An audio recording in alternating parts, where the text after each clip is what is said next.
Good morning. What's on the show today? An update from the Ontario PC Party. March 1st is around the corner, and with it come the tariffs. And a potential crisis in the making. Just what we needed. Let's start with Doug Ford and the Ontario Conservative Party. The Ontario PCs make $40 billion in platform promises, pledged to axe the floor price for alcohol. What's with the alcohol all the time? Despite many of my viewers being very disappointed that I am not a conservative supporter, I say this all the time, I gotta call it like I see it, and in this case, the PCs have a good idea. Doug Ford is proposing about $10 billion in support for employers through a tax deferral program. I've said it before, good government would cut taxes in bad times, and right now is bad times, and then increase taxes in good times. For some reason, our government's never got that lesson. And let me be clear, I'm not in favor of tax cuts for billion-dollar corporations that are going to lay people off anyway, but if this saves people's jobs, well, then I'm for it. And then there's a reduction in the floor price of alcohol. Let me give you my opinion on what I think that's all about. As evidenced by my bar, I drink. Now, I want to be clear, I'm not an alcoholic. Like, it might take me a year or 2 years to get through a bottle, sometimes even more if it's expensive. When do I use alcohol the most? In the summertime, if we're having some kind of pool party or whatever and I'm making a punch. And if that were to happen and the price of vodka goes down, am I going to buy more vodka? No, not really. Are bars and restaurants going to reduce the price of their alcohol? Maybe. Like, what's really going on here? To be honest, I think the man on the street doesn't really see this kind of stuff, but they will see this kind of stuff. So I think that's what it's about. It's about showing the man on the street that something is being done. Something that they can... Something that's tangible. You know what I mean? I still don't think we should be selling alcohol on the side of the 401, but I digress. All right, March 1st is around the corner, and supposedly the tariffs are coming. I'm going to reiterate this. There is nothing Canada can do to stop this, because it has nothing to do with us. This whole thing has been so schizophrenic. Like, who knows where the tariffs are going to be, or if they're going to be.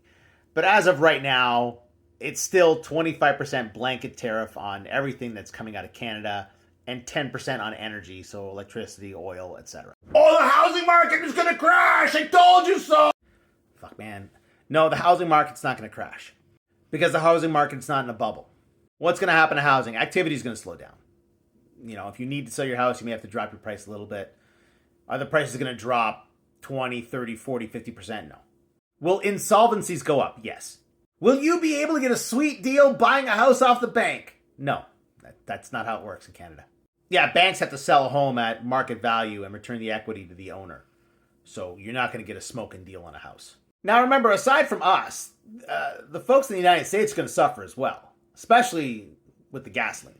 As we've seen here over the last few years, the price of gasoline has an enormous impact on the entire economy. Now, the wholesale price of gasoline is falling right now. When the tariffs go in place, it might go up a little bit. And on top of that, the retail price for gasoline will go up for the Americans. We here in Canada will still be bound by the wholesale price. Now, many have said, it's no big deal. They'll just get oil out of the United States. They are the world's largest producer of oil. It's not that simple. The oil they get from Canada, they're getting that at a discount.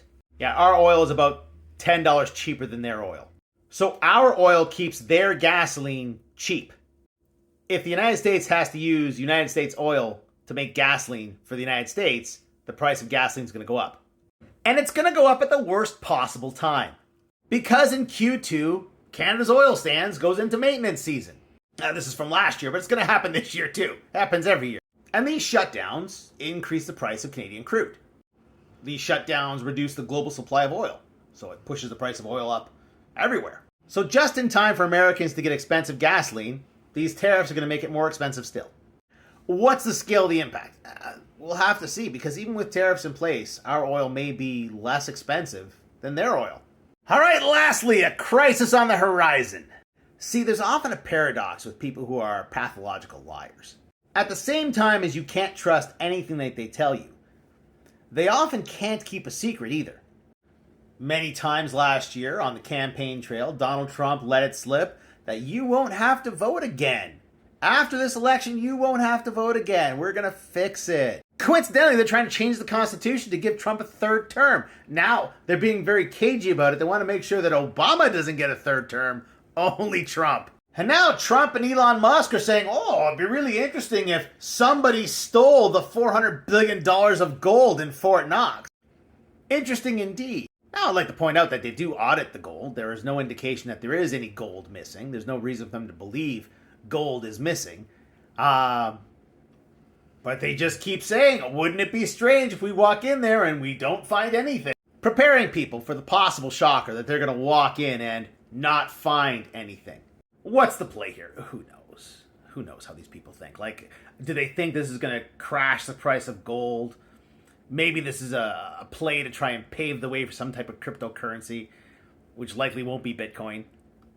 Who knows? But should you be worried? Yes, you should be worried.